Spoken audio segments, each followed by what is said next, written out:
everyone, welcome back to my channel. So as you may have noticed, I have a different background today. I have just moved house and I'm still setting up, getting everything organized. Everything is such a massive mess, but I have started on my perfume wall, which I'm super excited about, and I will do a video taking you through it. So do bear with me while I get everything sorted. Today's video, I'm going to do a rundown of all the latest releases over the past month or so that I've managed to get my hands on. I do have separate videos on most of these, giving them a more detailed review and comparison to the different flanker versions of each one, but this is just a quick rundown of them all. If you are new here, then hello and welcome. I'm all about perfumes. I have hundreds of videos like this, over 1,000, not just on new releases but whole ranges, perfume notes, perfumers, perfumes to different occasions. So do check out my other content, and if you're a regular viewer, do make sure you're subscribed and give the video a thumbs up. That really helps me. And as always, I'll leave the links down below to where you can get these perfumes, where they're available all around the world. And before we get into the new perfumes, I want to say a big thank you to Dossier for collaborating with me on this video. If you haven't heard of Dossier, they create perfumes which smell very similar to famous designer fragrances. So what I have here is their Fruity Neroli, and this to me smells pretty much exactly the same as Armani's My Way, one of my favorite designer perfumes. You get the tuberose, you get the lemon opening, but this retails for £29 for a 50ml, so much more affordable than the designer equivalent. They are cruelty free and they're made in France, using all the best ingredients. They've basically just cut out the middlemen, cut out the marketing, use quite a simple bottle, and so they're able to bring it you at a really affordable price. I do have a discount code for you which will be on the screen now, and all the details will be down below in the description box. I do recommend checking them out. They just came to the UK, but they are available in other countries as well, so I'll leave all the info down below. But if you're looking to save a little bit of money, then I do recommend checking out Dossier. Cool. So when it comes to new perfume releases, probably the one that is the most famous new release is the new Chanel Chance Eau Splendide. So this is like the 5th Chanel Chance we've had. We've got the original, got a pink one, a green one, a yellow one, and now a purple one. And I was so blown away when I saw that this one has a strawberry note in it. I never thought Chanel was going to do a fruity perfume. You guys know I love strawberry. I used it in my Empress perfume, my first fragrance, so I couldn't wait to try this. I went to the launch event at Harrods and I bought this. It is quite expensive. This 50ml was over £100, and I can definitely confirm that when you first spray it, you do get strawberry in the top note. It's like a strawberry, raspberry, jammy, fruit to the forest type scent at first, which I really love. What happens is it then fades down and it reveals a geranium note, which is kind of like the smell of like bushes in the garden, like in an English country garden. It's quite green, and personally I really dislike geranium. I make sure it's not used in any of my fragrances, and this fruitiness does disappear and is replaced by a little bit of a sort of white floral and geranium note. So it does change. Now that geranium note is definitely something I associate with more classic fragrances like Chanel, and I think that kind of ties it back to their collection and their type of fragrance. It's certainly like the fruitiest one I've seen from Chanel, but it is all in the top note, and it doesn't stay that fruity really as it develops past the first sort of 5-10 minutes. It's then just only slightly fruity and the geranium really comes through.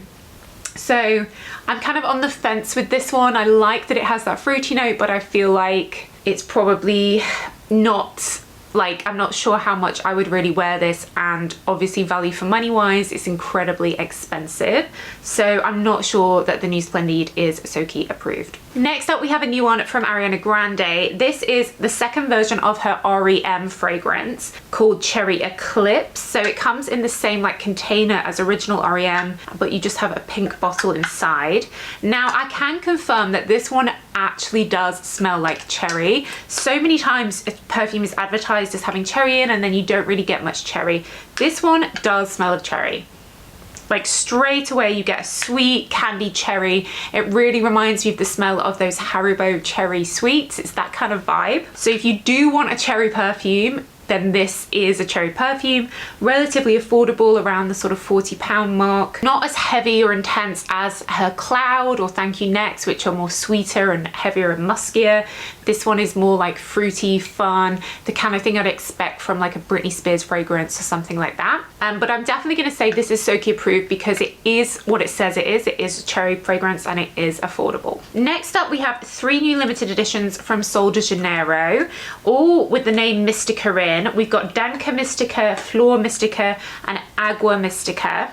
My favorite by a long way is Agua Mystica because this is a really citrusy, juicy orange scent, and I love orange in perfumes, and this one just really reminds me of some of these sort of Escada Summer Edition orange perfumes.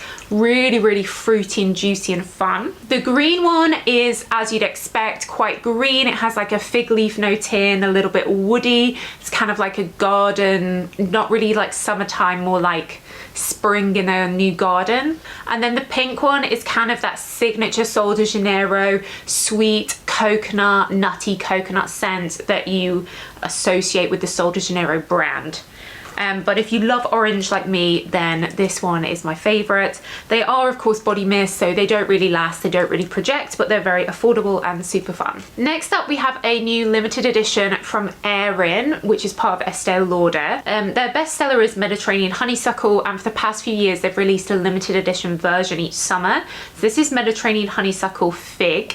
I was excited to try this because I do love fig in perfumes, that fruitiness of the fig. For me, this is more of a fig leaf than a fig fruit.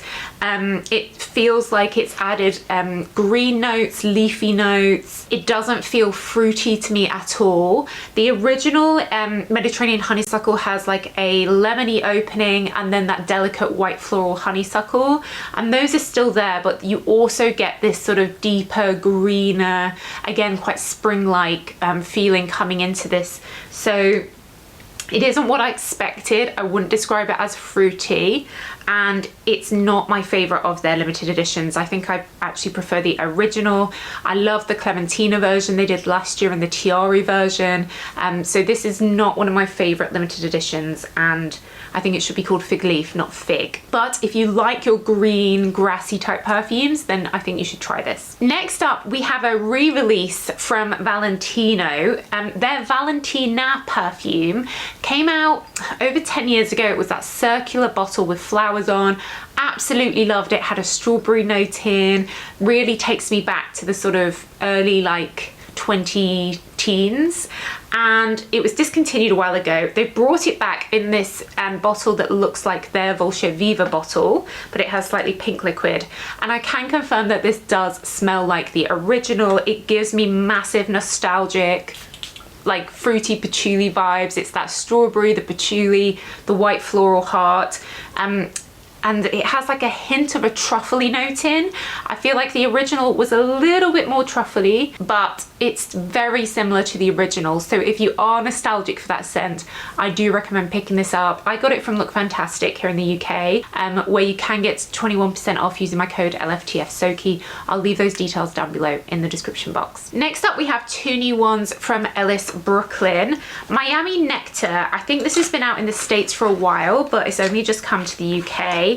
This is a classic summer coconut fragrance, kind of like Bronze Goddess. You immediately get that sun cream, pina colada, coconut scent. And I know since this came out, a lot of people have been adding this to their list of like favorite coconut perfumes. And then we also have Guava Gratina. This one is much lighter, very fruity and tropical. You've got a banana note in this, and then you've got melon, you've got guava, lots of tropical notes. So the two do combine quite well together. I found Guava Gratina was particularly like not that strong. The Miami Nectar was stronger because of the coconut note, but combining them does give you quite a tropical vibe. I've also been combining them with my Aphrodite that has that mango and coconut in. So if you're feeling like super tropical, like Caribbean vacation vibes, these are definitely in that spirit. I just find in general though that the Ellis Brooklin perfumes don't last a long time. Even though they are eau de parfums, they tend to perform closer to an eau de toilette. But if the weather's really hot, then maybe that's what you want. Next up, we have a new release from Creed. This is their ELADARIA fragrance. They sort of famous for their men's Aventus, and more recently they've been releasing a lot of more girly colored fragrances, purples and pinks. This is a classic rose. What I do find with the Creed fragrances is that they are very strong and really do last. You don't need a lot, and that's reflected in the price. They are hundreds and hundreds of pounds. And ELADARIA is a sort of powdery, very classical rose, a little bit of a Middle Eastern rose type vibe, more traditional. It's not a fruity or a sweet rose that we get in a lot of new releases. It's more the kind of rose I'd expect from perfumes, you know, released in the past, like more classical perfumes. But it really does last. When I tried this the other day, I could not stop smelling it. It really is strong, and I find that with the Creed perfumes. So I think they are worth the money if you love the scent.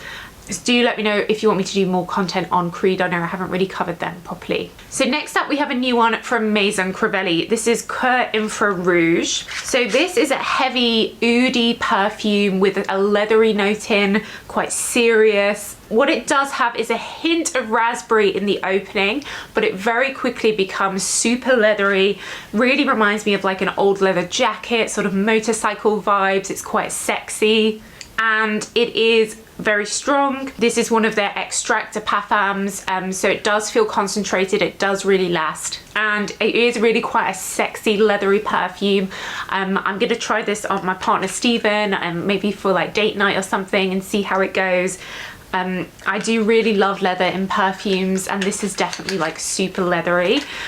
It is marketed as being like fruity with raspberry in, but for me the leather just totally takes over and owns the fragrance. Then lastly we have a new one from Shea & Blue. This is their Driftwood Sea Salt. Now this is a sort of classic by the sea, you know, like being in Cornwall in the UK. The smell of the ocean air, that fresh breeze, a hint of some of the like vegetation that you get, you know, on the beach, like a sort of cypress note, the driftwood, you know, sort of floating in, brisk winter morning walking on the beach in Cornwall is what this reminds me of. Quite refreshing, uplifting, a little bit sharp.